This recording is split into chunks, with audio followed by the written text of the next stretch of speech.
Welcome to the Dosha Diaries, where ancient Ayurveda meets real, messy, modern life. Let's dive deep, stay grounded, and bring a little more wisdom and wholeness into everyday life. And this session, I wanted it to be of the root of everything that we're talking about, everything. And the root always comes down to grief. Mm-hmm. And grief looks so different for so many different people. Absolutely. The word itself really just translates into loss. So it's not just when we think of grief, we think of someone passing and losing that person in that relationship. But it's like losing relationships. It's losing, relationships in terms of breakups, jobs, it's losing houses, it's losing everything that you had an expectation of or that you work towards, and how you pictured it doesn't work out. Yeah. Exactly. So it's the loss of something that you were attached to, whether it's tangible or intangible. Mm-hmm. And I think that because everyone has different dosha makeups, that it's hard to put into the five stages of grief. It's hard to put it into perspectives that will work for everyone because Absolutely. everyone navigates differently. And I know you've experienced it and I've experienced loss. And even if it's within a family, each of you are processing it differently. Yeah. And exactly hold space exactly for everybody else because you're all going through this process differently. And to your point, the first time you asked, like, to prepare for this, the big losses weren't the first things I thought about, because to me, those are the ones that everyone expects, Yeah. or those are the ones that are like, oh yeah, that's a big one. And we'll talk about that for sure. But the other losses for me that kind of started to build up this key term resiliency, or whatever we're supposed to be working with, were those pieces where I thought one thing would go some way, or the carpet was pulled from completely under me and I never saw it coming. Those were some of the bigger pieces to get over. I remember I always worked contract work, always worked for school boards. I was working on contract, working for nonprofits, working contract. And so I was always in a state of panic near the end of the contract, because then you're unemployed and then you're free falling. And so then they rehire you for August or so, but they never confirm that that's happening in May, June. So you should be having a nice summer, but you're kind of free falling and you're freaking out. And as much as I didn't like it, near the end, I learned that I thrived off of it because it made me really resilient.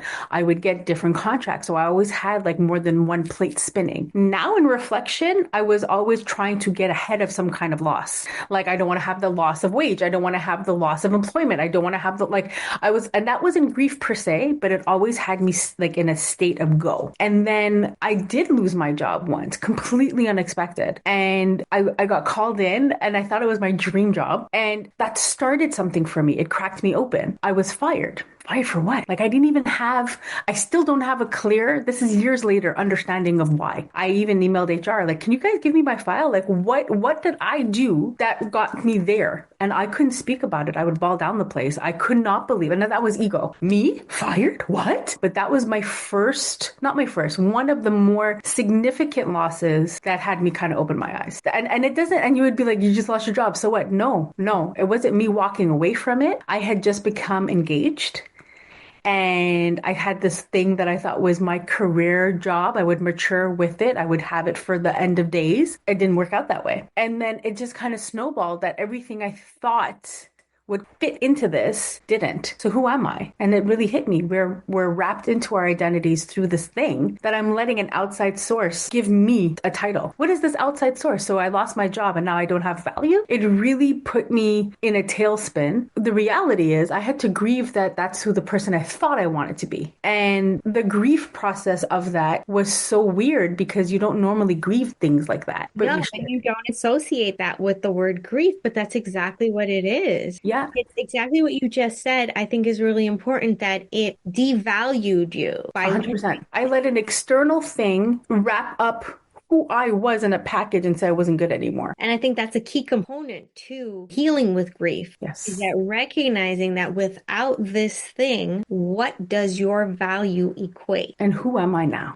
And removing, you said the 5 stages, and it's so interesting because they're applied to everything.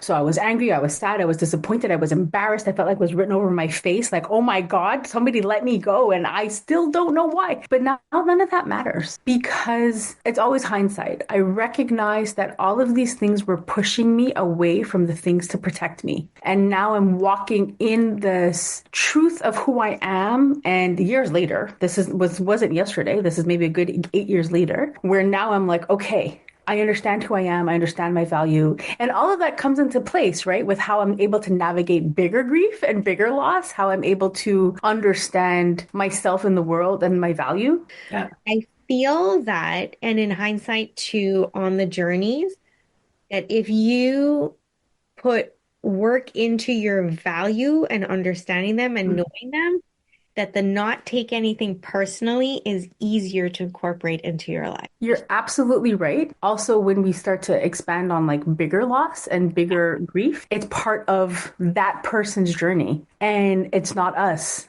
Because what we know for sure is we'll walk that path eventually. We don't know exactly when, but that's one thing we know for sure. Exactly. And when we have these bigger, significant, impactful, sorrowful losses, how do you get back up? Well, you have to recognize that it's not personal. And that is a hard pill to swallow, but it is what makes it, for me, easier to get up. And I think it's important for people to recognize that everything is cyclical. Yes. Because we're so linear and we're trained and conditioned so linearly, just even in terms of your life being raised and going to school and getting a job and getting married and having kids and then excelling in your company. And then, your kids grow up and then you grow old and you retire. That's very linear. And it's not very realistic. It's not. It's not. It's not often that happens. But if we understand that everything is cyclical, right? In the universe on a micro scale and a macro scale, everything happens in cycles. So the good and the bad is always going to turn around. You're always going to have a good, you're always going to have the bad. And if you're riding, there's no such thing as balance because you can't have balance. Oh, you can only have balance in something that is linear. You can't have balance in anything that is cyclical. I love that. Okay. It's the flow of everything that is continuously happening. So instead of the word balance, we should say we should have like a deep understanding.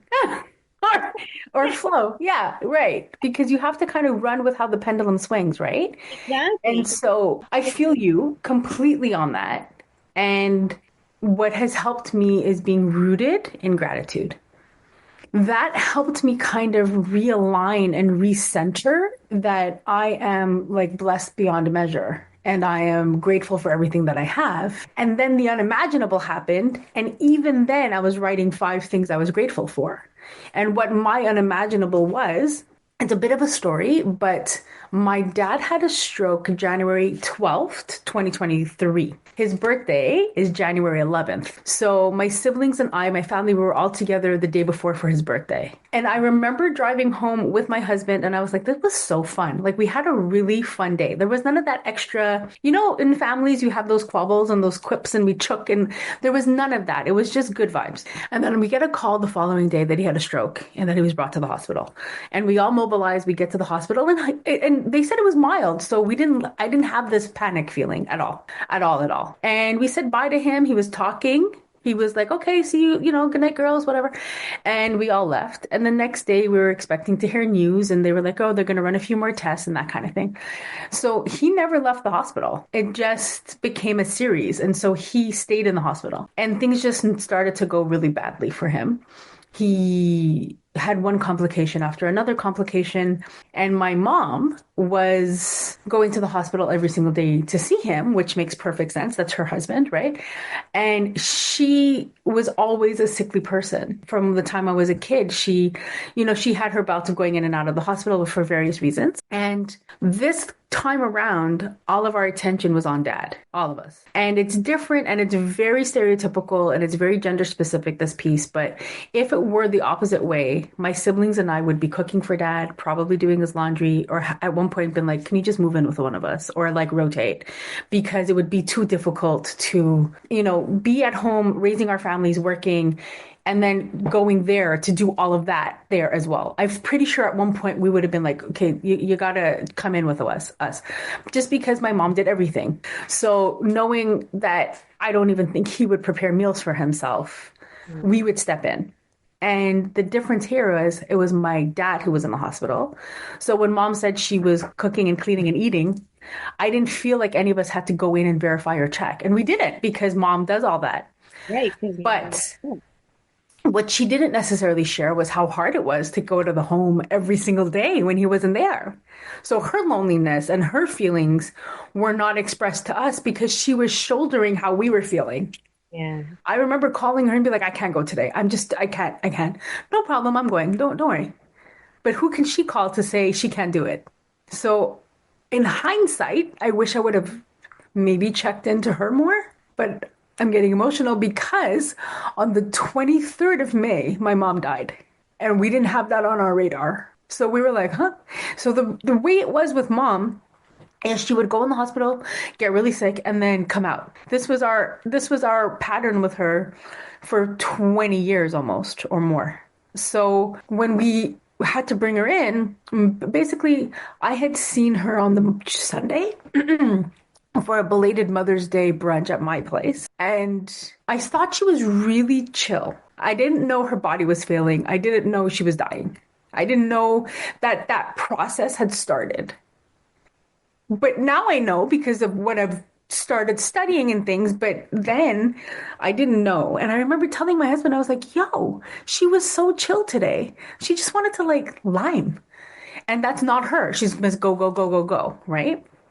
So I remember being like, wow, I can't wait to do this with her again because it was really easy, not knowing she just didn't have it in her to do more. So that was the Sunday. And on the Tuesday, my sister went to visit her and she was like, something is totally wrong, call the ambulance. And we all went over, kind of expecting her to kind of come home, like always. And when the doctor said, votre mère est décédée, your mother died, we're like, bro, listen to me. I remember being like, you don't understand. This is how we do it. This is what happens. She gets super, super sick, almost flatlines, but she gets up. And within a few weeks, she comes home. So go back there and do your thing. And my sisters were looking at me because I said it. I was like, no, this is how she goes. And he was like, no, like really, she died. And I was like, no, I don't think you're hearing me. This is what happens. So it took me like a beat to be like, what do you mean? What do you mean? What do you mean? So that was the Tuesday, and now our dad's in the hospital. And we're like, he hasn't seen her since Saturday because she was with me on the Sunday. And now we all recognize she was too sick to go on the Monday. And we think she died on the Tuesday. So now what do we do? So on the Wednesday, we connected, all of us went to the house and we started to kind of figure out calling people to let doctors and things like people know to start closing files, and this has happened. And so we decided not to tell dad yet. Okay. So I went to visit dad, like everything was normal. And then we were like, we can't keep doing this. He's going to know something's up because he hasn't seen her now. So on the Friday morning, my sisters and I went to tell him. And we did everything like democratic. So two of us wanted to because our thought process was he's going to know something's up regardless. So we told him on the Friday and he died that night. So, or the morning of the 28th, the Saturday, like 4 or 5 in the morning. So when we started to call back families and stuff, they were like, we're taking care of the food, you girls. Da, da, da, da. I'm like, no. Nobody's calling about that. And dad died. And like, it was a whole new like shockwave. And hearing me say it now, I get that. But at the time, it was like, okay, now what? Because this weird adrenaline takes over. And it's a healthy adrenaline, I think, because you disassociate from what's happening to get stuff done. Because we couldn't ask the other parent what to do. So I saw mom on the 22nd of May, or the 21st, the Sunday. And it was the weekend after Mother's Day for like a belated Mother's Day brunch. And at that time, I was also doing IVF. And the reason I was with her on the Sunday is we already had brunch planned, and the hospital called on the Saturday, and they were like, you have to come in tomorrow morning for your implantation. Like, you have to. So my husband and I were like, oof, we don't want to cancel brunch. So we kept it. So my mom showed up first, and I opened the door and I was like, do you want to come with me to do this? Because this is happening now. So she came with me. So the last time I was with her, I was trying to create life. And then 4 days after dad died, I found out it didn't work. It didn't take. So it was like the storm, and all of it had a right place in my journey. You know what I mean? So I have one child. That's it. And when you mentioned before having them a bit older, Yeah. you're absolutely right. There's a balance and there's a maturity and like this lack of exhaustion in one sense because we've come to terms a bit older and we've decided to pour our lives into her. But there's also the other side that might be more complicated, more difficult, more challenging to have. So if I got pregnant, I would have felt it was worth me taking her away from spending time with my daughter for the last time. So there are different griefs. So my grief is different than my sister's grief. My grief is different than my husband's grief. My grief is different than your grief. Everyone's grief is individual. How do we move on from that? You said it just now. You don't move on from it. You learn to move with it. And by learning to move with it, you honor it, but you're not boggled down by it. That's me. Somebody else listening can be like, no, sorry, I stayed in my bed for a year. And that's your story. Mine was not that. It was trying to keep it moving for the sake of my family and my young daughter. You have to pick up, you have to show up. Yeah. But the importance of giving yourself the space, not waiting till you need it. That's when it overflows. Yeah, because that's when you're burnt out or exhausted and it's a different kind of a way. And when you're tired, emotions feel even heavier and even Much. That is a key for me. I was like, I got this. We got this. Life happens. Things happen. Process. Well, what happened was I ended up in the hospital because I was not okay. But I didn't know I wasn't okay. And I ended up in the hospital. After my parents died, I started coughing a lot. And I asked for x-rays. I'm like, is this pneumonia? Like, what is happening? Like, I just could not stop coughing. Wheezing, coughing, like it wasn't making sense. I couldn't speak. I was losing my voice. Get to the hospital because I couldn't breathe. They're like, your lungs are clear. Like, we actually have no idea what's wrong with you. Like, you're fine. A girlfriend calls me. She's like, I hope you don't find this out of place, but it is your grief. Like, your lungs are where you're holding your grief. And I was like, I don't know what you're talking about. It was the first time I heard this. And I was like, oh, I looked it up and I was like, I kept seeing that. I was like, okay. I called you when I came back and I was like, listen, we need to talk because I don't understand what's happening. And then you worked it out. Like you did your stuff to help me clarify what was going on. Because that's your magic, okay? That's the this of us. This is what we do. This is how we work on our energy. Yeah. So I was just like, so I believe everything. And sometimes I can heal it and feel it, but I didn't understand it to seek it. Yeah. And she said that it stayed on my mind. I called you and I was like, I went back into like one of my girlfriend groups on WhatsApp and I was like, somebody send me the name of that therapist or that list again. Yeah. I don't know where it is. You know, I called 3 or 4 people, 2 people I'm still waiting to call me back. Thank you. Yes. And then the one woman who I'm with, we spoke that day, quick intake, and we started the following week. I love that. That's what I wanted to bring out was that only till you recognized what it was and made the connection was it able to dissolve. Mm-hmm. And it's really important because until you acknowledge something, only then can it be released. And that's why I started by saying being steeped in the gratitude, because I'm not, what was me? How did that happen to me? I can't believe this happened. No, I'm not any of those things. This is what happened. And this is what I got to roll with. And you mentioned karma before. That's their karma.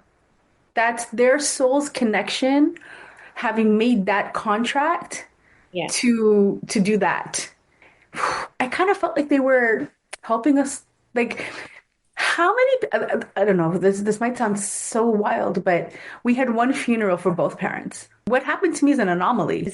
What you're able to take out of this experience and what you are in the process of turning this into is also an anomaly. It is also something that not someone else who has gone through this would be able to continue to do. Because not only did you experience the grief and are holding the grief and still dealing with the grief, you're utilizing the grief to drive your purpose forward. The fuel that's now driving the force in your life. And what is that? That's your soul contract with your parents at the same time. And it's funny you say that because I was literally going to say when you finished, it's also my parents continuing to guide me, right? Like I have always tried to figure a way to have a give back. I've gone through corporations, non-corporates, worked in fields where even when I thought it was my dream job as an advisor, thinking I was giving back, I was helping. But it was helping me along the journey of what it is I thought I could do well. But having this happen kind of woke something up in me that was a whisper. The story behind this really quick is I was doing my master's and we had to take a couple of electives. And one elective that I took was demystifying death and dying. So this was 2012, I think. And this course was single-handedly the most significantly changing course I'd ever taken.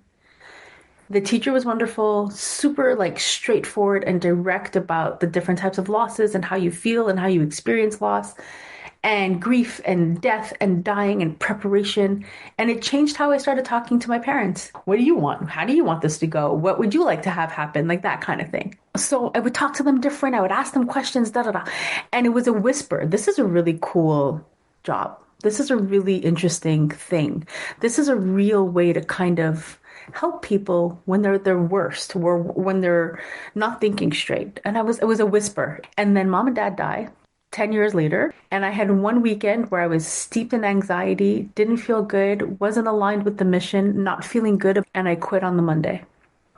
And I'm telling you, my husband was like, "Are you sure you want to do that? Like, you need, you need to work." And I'm like, "It's not that I don't need to work. Of course, I need to work, but the death of them has changed me." And you hinted at that before. I can only be where I need to be. Like, you hear those sayings, and now it's hitting different. Fine. We went away on vacation. We were invited to a wedding in Italy, and I was like, "Listen, I need to do this. Like, I need this plane ride. I need a little moment." And we went to Italy, and while we were there, I took one day to just take a walk. And it hit me. You need to dive into being a grief counselor. You need this. You need this because post their death, so they died in May and we left in like late August. Since that time frame, tons of people started calling and asking me, "Hey, okay, so this might seem insensitive or not even. My parent just died or my friend just died. What do I do? Like, what do I do?" And it was almost like I was this death guru or something. I'm making up a bad word, but like a bad term, but like I was like, "Okay, did you do X? Did you do Y? Did you do this? Da da da da." Would you like, and it was like I was so happy to be able to share that unforeseen knowledge base that I now had acquired because we had to do it for both parents. And I was hearing in myself how I was helping them because they're like, "Oh my God, I didn't know how to do that." I was like, "Oh yeah, if you get that done first, then it makes everything else a bit easier." So, like I was able to start sharing, try this, do this, da da da. And I decided I have to lean into it because through their pain, and even if it was people I didn't know well, through their pain, if they called, I was able to help make it like a little sliver bit easier. At least that's what they told me, right? So I was like, okay, this is good. This is where I need to focus. Because it's never just losing the person or the thing. There's everything else that represents what they may or may not see you accomplish, what you didn't get to finish with them, what was left undone, or where you're at, or what your process is. Everything has to come. You have to clean the whole house up. Yeah. And my house wasn't so messy because I don't, but they don't get to see her grow up. It's So what's my life. yeah, I'm sorry not to interrupt you, but the whole idea of what you spoke about was the soul contract and the contract say that your parents made with each other of when to go. Mhm. So you're taking that high perspective of the situation and their soul's journey, that we acknowledge that there is a energy or an afterlife or a different dimension. Then we also have to embrace the idea and the fact that what you're doing, they already know. What your daughter grows up to be and does with her life, they already know. You Now don't. that is huge. It's been a really invigorating process because now I'm so happy that I'm leaning into it. I am becoming a certified grief therapist That's and what specialist. I want you to get into. how are you leaning into it? What has it brought you in your journey? Okay. So I hope everyone listening understands how the universe really works when you work with it. I am so indebted to finally listening to myself because there's a few things here. We as women are taught not to listen to our gut, our intuition, and that is the most strong thing, that force within us. We silence it. I chose not to. I leaned into it. And I just looked into a few places, and the information I gathered was good. It was reputable. It was an accredited program. Because now that I started to research this stuff, this is the Wild West. Like, it's not really credited. So I felt it was important for me to go someplace that it would have like a solid accreditation, and it was backed like by a Canadian institution. And I'd found that. And it all just kind of happened because when you're ready, everything aligns, right? Everything just kind of lines up. So I found the program and I registered. It started, I think, in January. Yeah. It started January, and by June I'll be finished because I've chosen to accelerate. And it's because I'm motivated to accelerate. I can choose to do one course for the, next 10 years if I wanted, but I really want to dig in and lean into understanding that I've always wanted to help people and was digging at what does that look like? What does that look like?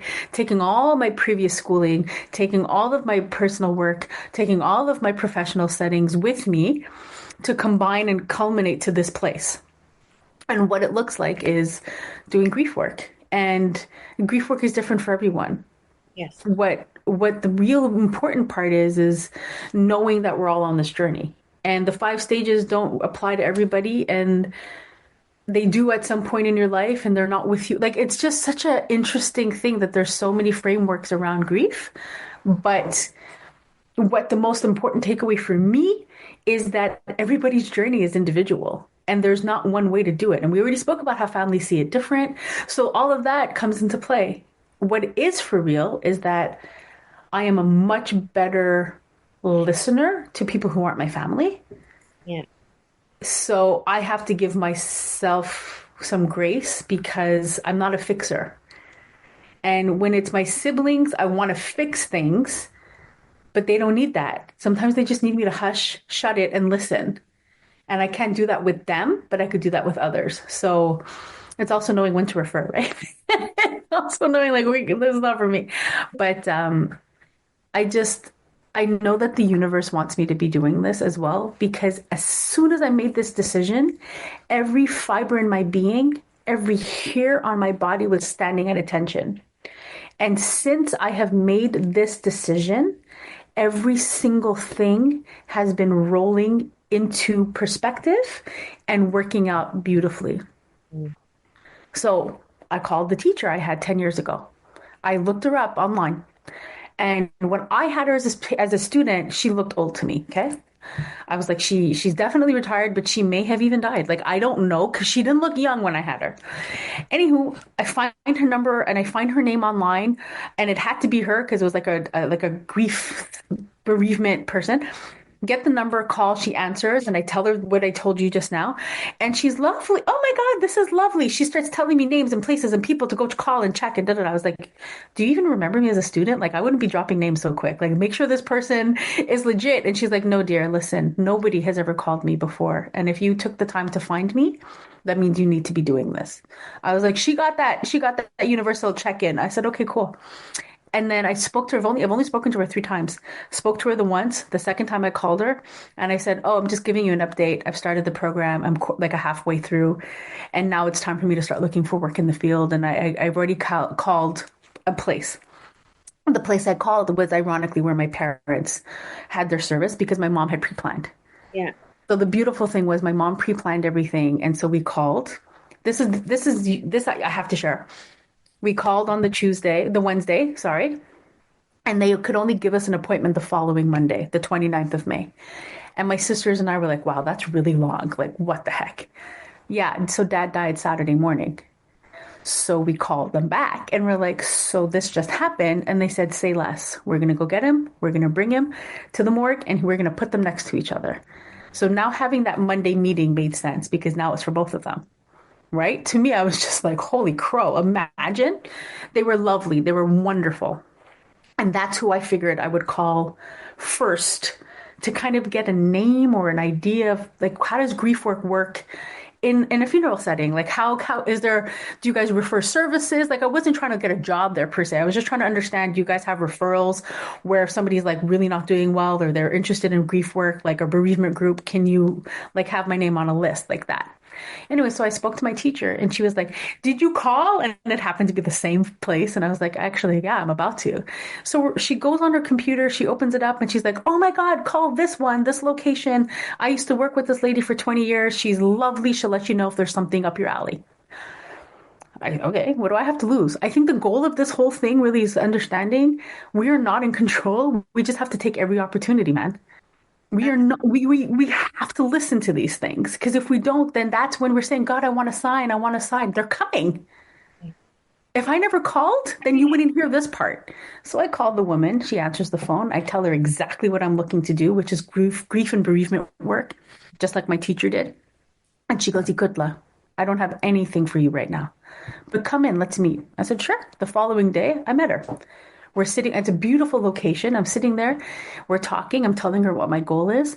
She looks at me, she goes, would you be interested in learning how the funeral works, like the funeral homes work part-time? And I go, I'm only looking for part-time because I'm in school. Boom, start working. I started working and I love it. I love getting the chance to help these families. And it's helping me understand how to develop a bereavement group. It's helping me understand what it is that I can do to actually help people in need in the moment. Do you see how it doesn't have to be the exact thing for you to still extract from it what you need? It's beautiful. It's a learning. And how do I know what you need? I have no idea, but I'm seeing in front of me, this would be beneficial.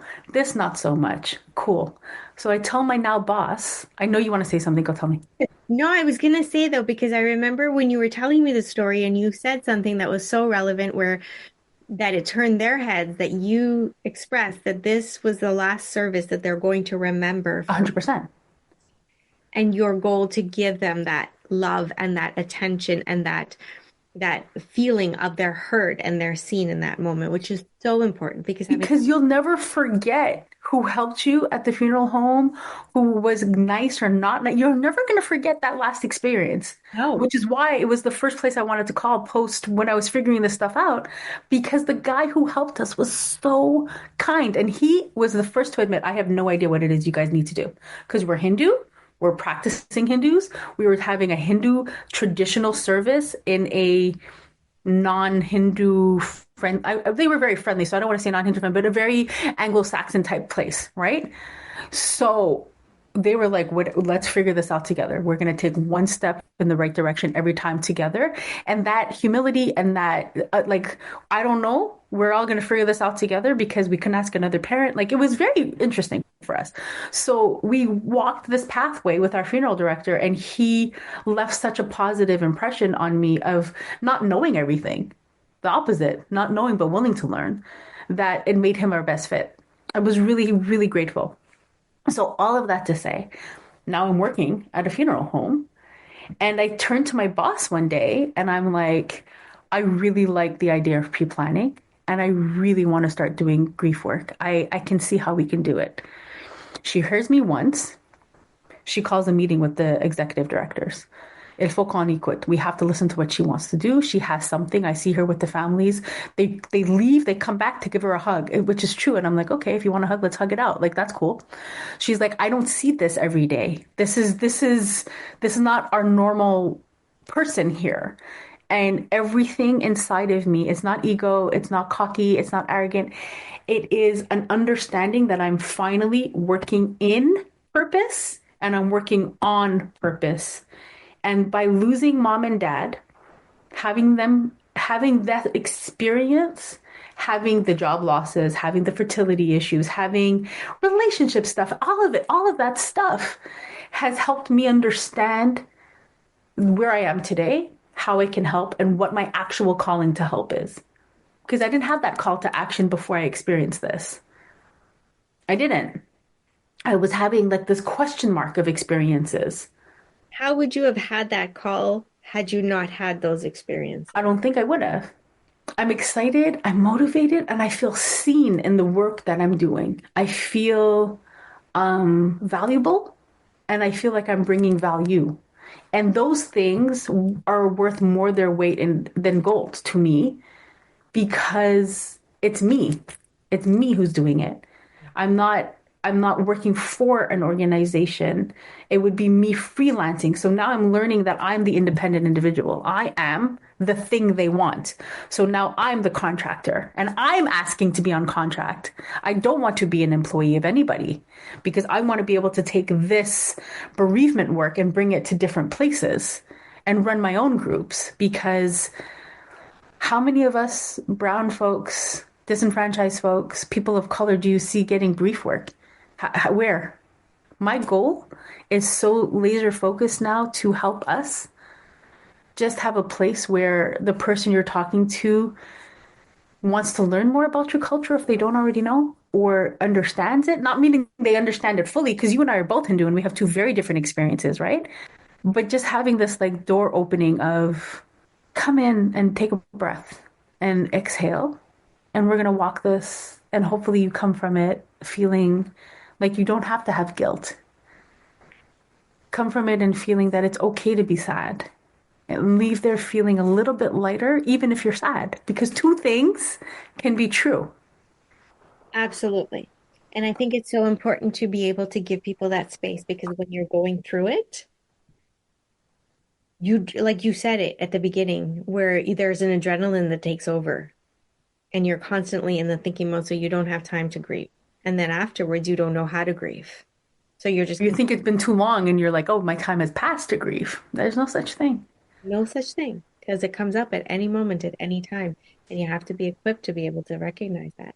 So I think grief counseling is so needed on so many different levels. Mm-hmm. I think that the beauty that you've been able to find out of the dust that you were thrown into is phenomenal. Thank And you. when you start walking in your purpose, it's everything, like you said, aligns. The fight And and the struggle and the hustle that you hear people speak about is because you're going against the grain. mhm. There's going to be resistance when you're going against the grain. But if you listen and you follow and you know that those struggles that you've experienced are only there to help push you towards what you're supposed to do with it, and Yeah. it's always in service, always in service. It's not personal. It's because what you Yes. experience, how can you help serve others with this? And that's the thing, being in service, like all of this stuff sounds super cliche, and everyone's like, oh, you're lucky, or, you're what? No, I think the the universe won't activate or acknowledge or reward you until there's action. Yeah. So you have to have an action for then everything else to happen. Right? It wasn't, I called my teacher and I was like, hey, I want to do this. And she gave me a job. It was, what's your game plan? I'm going to start school. I'm going to start investigating. I'm going to see if this is for me because I'm not trying to jump into something and not like it. Oh my God, I'm activated. I'm motivated. I love it. I can't wait to do my homework. I can't wait to practice the things. Okay, next. Call her back. Is energy. And what is karma? It's energy and motion. So unless you are creating energy, there isn't going to be emotion. And often people are just waiting for something to be thrown on their lap, but there's no energy created Right? to ride off of. So even through the hardest times, it's all a circle. Back to the thing you said just now about it being cyclical. It can be the worst day of somebody's life and the best of somebody's, and there's the same day. Yes. That hits me. And the day they died, the day mom died, I remember writing that down. This is somebody's worst day and it's somebody's best. Yeah. Somebody just had a child. That exact moment she died. Somebody just got a raise. Somebody just got their dream job. Somebody just had their first kiss. Somebody just fell in love. And somebody just died. Somebody's ending just begun. And I accept that. I accept that. I recognize that. And that helps it be so much easier. It makes such a difference when you recognize the good and the bad. And it's funny you say the words good and bad because okay, I don't think her dying was bad. And I don't think her dying was good. I think her dying is what she needed. Yeah. You know what I'm saying? So the fallout is bad, or is it? Because I'm left with recognizing how grateful I am for having had her. It's All of the fights, all of the times I was like, "Oh my God, mom." But now I'm just like, "Wow." Like this lady showed up all the time. yeah. It's the Same thing with him. It's recognizing the light and the dark. Yeah, I mean the stigma between behind the word bad, it's not that it's bad, it's just the light and the darkness. Correct. You're so right about that. And what's darkness? It's just absence of light. And like you don't know what's in you until you're faced with these things. You don't know how you're going to feel until it happens. You don't know how you're going to experience or rise up or something until it hits you, right? Like you don't know. And so because of that, my experience today is very different. But we had a friend, a very close friend, just pass away, and his death has rocked me in a way different than my parents because him and his wife are young and they have their whole future ahead of them. They have young children. And it's like I'm thinking of me and my husband, like I couldn't see my today without him. I don't want to see my tomorrow without him. Even if like we were to separate, if that's what we needed to do at one point, whatever, he would still be here. She doesn't even have him. Like, so that rocked me different. And it was a good lesson for me to understand the parental love, the child love, the relationship love, the friendship love, the circlehood, the sisterhoods, the tribes, how we play such a role in everyone's life, how it affects us. Yeah. You know what I mean? And I reflect a lot, specifically because of where I'm working now too. How I want to be remembered. How do I want to be remembered? How do I not just remember, but how do I like let you know you're valuable in my life? How do you know you're important to me? Because the day that I am no longer here, I don't want you to question that. You know, like, What I heard a long time ago, shortly after a close friend had passed, someone had said to me, live your life the way you want to be remembered. And if you don't know what that means, write your eulogy that that person's going to read at your funeral. hmm hmm And I wrote my eulogy. And that becomes the blueprint of your life. hmm and Oh, that's the of service part. Yeah, and you're so bang on to something about the power of the pen. Thinking, stopping, reflecting. yeah. Give your honor yourself with that opportunity to think. And like even in the grief, there's clarity. Even in the grief of the pain, the hurt, there is moments of, wow, for me, this is how I feel. But wow, I am lucky. I had 41 years with them. They died just before my birthday. So I had the call of 42. I had I had that. I didn't have to question what it would be like. There were some key things I'm grateful they were there for. Seeing my daughter getting married, graduating different schools, and things like this. Like, there are big moments that I'm grateful they're there for. Yeah. And I recognize there will be big moments that they will not be there for. And it's how I choose to show up and how I continue to communicate with them that allows for them to still be with me. That was the hardest thing for me to understand. And my therapist would say, like, why don't you talk to them? I'm like, I just can't. I just can't. I just couldn't bring myself to do it. And the day I did it, it was a big apology because I said, wow. I pretended I called them on the phone, like I was talking to them. And I was like, I'm so sorry. I'm sorry, mom, for making it harder on you to see dad all the time. And I'm sorry, dad, for not showing up maybe the way you needed me to more because it was hard for me to see you that way. I'm sorry. And I literally felt like whatever I was feeling go because I don't think they're mad at me. You know what I mean? Like, what am I holding on to? Like, I don't actually think they're mad with me. And I recognize that they are in absolute bliss now. They're not in pain. They're not feeling the bodily constraints. So I'm happy for them. I recognize that living in pain is not something I want. And I'm happy to advocate that that's what they needed to have happen to absolve that. You know what I mean? So I felt like this release of whatever I was feeling, and then the real Zita started to kind of emerge a bit. And I say the real Zita, but like she's always changing, and their death has taught me that that's okay. This is where I need to be, and because of the first set of actions, everything is kind of aligning to just blossom. And for you, I'm grateful because this friendship came as adults, which is harder usually and not as quote unquote normal to have.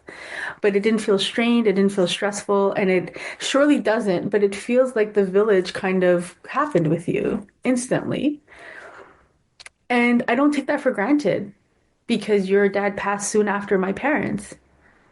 And there's an underlining of knowing that kind of goes unspoken. But we were both open to let's investigate that. Let's analyze this. And what's been so beautiful about watching your stuff unfold is I guess what you said you saw in me, I mirror and I see in you this like it's a calling. Nobody goes to this. Nobody like this is a calling that It's not built for everyone. Like, so it's interesting. I don't know if my siblings have gotten this, but I feel like I'm checking in on people and I don't feel like I'm getting checked in on. I also feel like I'm looking for like a mother vibe, maybe in the wrong ways and from the wrong people. And so I'm letting it happen naturally. Like, calling some aunties and uncles and stuff, just not giving it to me. And I think for a lot of them, they can't even talk to us because it's like maybe they miss my parents because it's a shock for them too, right? yeah. And And you don't know what to say because it's they don't more than me, they don't know what to say. So I've had to navigate, holding space for a lot of people. yeah, And I've even told some friends like I don't think I'm doing super well. And nothing really happened. And I'm not mad, but I was like, well, this is interesting. And nothing happened because I feel like I'm somebody who like helps that narrative. Like I help. So when somebody's saying they need help, who's the helper? How do you help them? exactly. So I turned to the schooling. I've turned to journaling. I've turned to walking. I've turned to, you know what I mean? Like I've turned to like finding ways, talking with you. I found new people, like a new tribe almost of like wounded souls that are wounded but willing to be vulnerable and therefore become more fortified. I love that you are seeing me. Like I think this is my season of being seen and like it's everything. How you took something so heavy and have turned it into work and service out of absolute love and devotion. That's it. It's not monetary. It's not trying to save the world. It's really just a quiet space to land. Let me hold you during this process.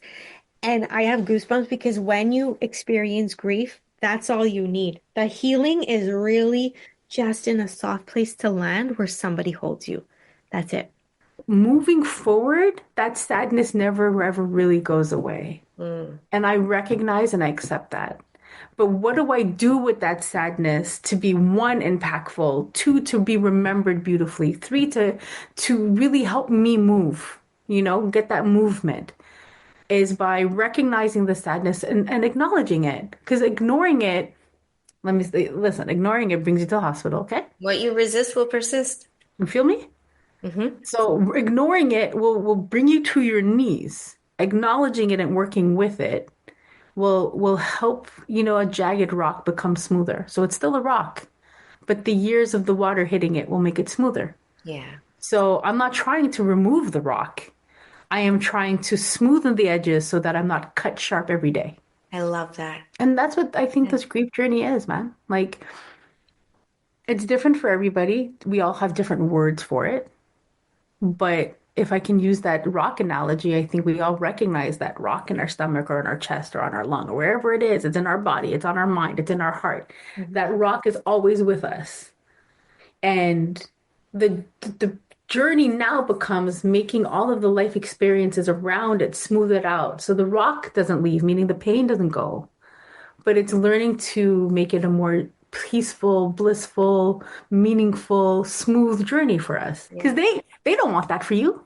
No. There is absolutely not one person who has transitioned and died and gone on to something else that wants you to be living in pain and suffering. That's not how this works. Take something from it. Retool, reskill, reassess, realign yourself. But go back at yourself. Go back into yourself. Go back and learn yourself. And what's your output? There's a part of it, I got to be honest, I don't know if we'll use this today or not or whatever, but sometimes I think I'm lying to myself. Like I'm a cover-up artist. And saying this is super vulnerable, but what I mean is by diving into helping other people with their grief, does that mean I escape mine? Because I've always been like, how are you? How are you? Instead of saying how I am. Like I'm always quote unquote there. But time has changed too. And there are people I say how I'm feeling to. So I recognize it doesn't have to be everybody. I don't have to like Facebook Live it. But I do have to have a select circle where I can be vulnerable, and that changes. Who those persons are change. And that, for me, that permission to have the most real conversations with strangers has helped me pour back into other people. Because you could say something to a stranger like a therapist that you can't say to somebody else. So they say that not everything that you think is true and not everything that you feel is real. So we get confused with the energy of things and how we have to use it. So like every client that I work on for bringing healing, I in turn receive as well. And I know when we worked together, I remember you were like, are you sure you want it? I'm like, absolutely. I need this for myself. I need another physical body to work on with this energy so that I could receive the healing too. Right. And when we were doing our things like that. And and so, I'm taking the Jyotish class and I'm learning in my chart that, so Saturn is what's called my Atma Karka, which is the strongest planet in your chart. And the strongest planet is what will govern your life's purpose. And it is what you are meant to do here. And there's a second planet which helps you by means of how you're going to do it. So like the strongest planet is your destination and your purpose, your goal of what you're getting to. And like your life's second one is purpose? like your vehicle that will take you there. I love this. Okay. So my strongest one is Saturn, and Saturn represents a lot of things, but out of that in my chart, it represents disease and illness. So because the energy of disease and illness is in my chart, along with a lot of other things, the piecing it together represents that the energy of disease and illness exists in my life purpose. So either that energy has to manifest in one way or another. So either I will work with disease and illness, and if I do not, I will become disease and illness. Interesting. But that energy and that karma has to manifest one way or another. I have chosen at this point in my life, I don't know what the future holds, but I've chosen by flowing with my energy that I am working with disease and illness rather than become disease and illness. And does it not confirm and reaffirm that you made the right choice? Like 100%. what your life's purpose is actually on point? That's amazing. 100%. 100%. But I say that to say that when you say that you don't know if you're avoiding your grief by working with other people with grief, I hear you. It's not. It's the energy of grief. How you deal with it is your choice. You can work with other people with grief and in turn help you heal your grief. Yeah. Or you can choose not to and go sit with it by yourself and live with grief alone for the rest of your life. Got you. So the fact that you are working with grief, try to shift that thinking process of, am I avoiding it? No, you are smack dab in the middle of dealing with that energy. Yeah. How you're dealing with it is not conventional, but who said it's conventional? It's just your choice on how you're dealing with that energy. Right. Where in fact, you're sitting with it day in, day out, as opposed to if you weren't doing that, you would be avoiding it completely. Right. I feel you. Yeah. I completely feel you. Yeah. I think that that's a really good segue into Excuse me. how you see grief and what your gift is to share with other people during their grief process. And I think above all else, it's clarity. You're really good at giving clarity.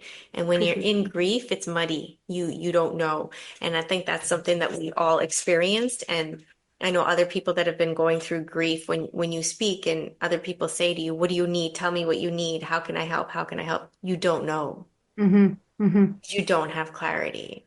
And I think that's a gift that you do have because you're able to see things from a higher perspective and give clarity. I love that.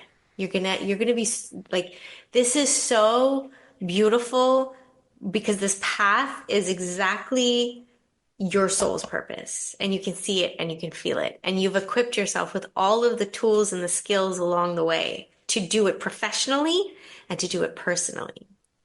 You know, one of the reasons I love you is not because you gas me up. It's because you say things, well, you gas me up, but you say things and you help me see myself, period.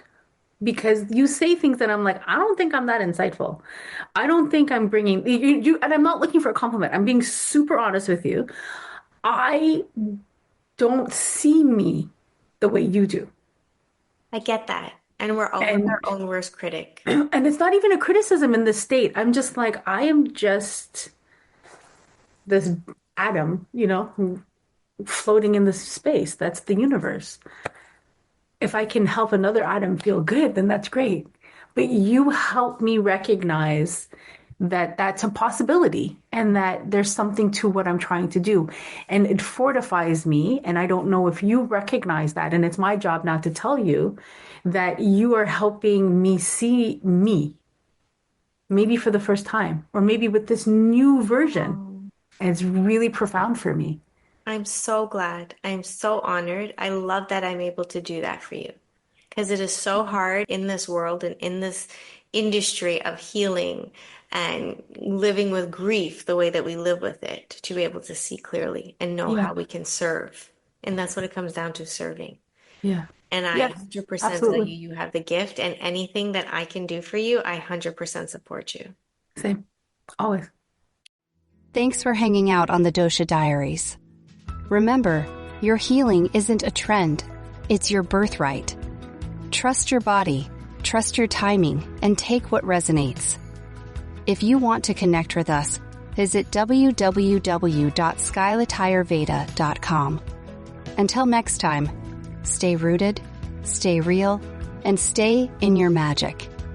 Namaste.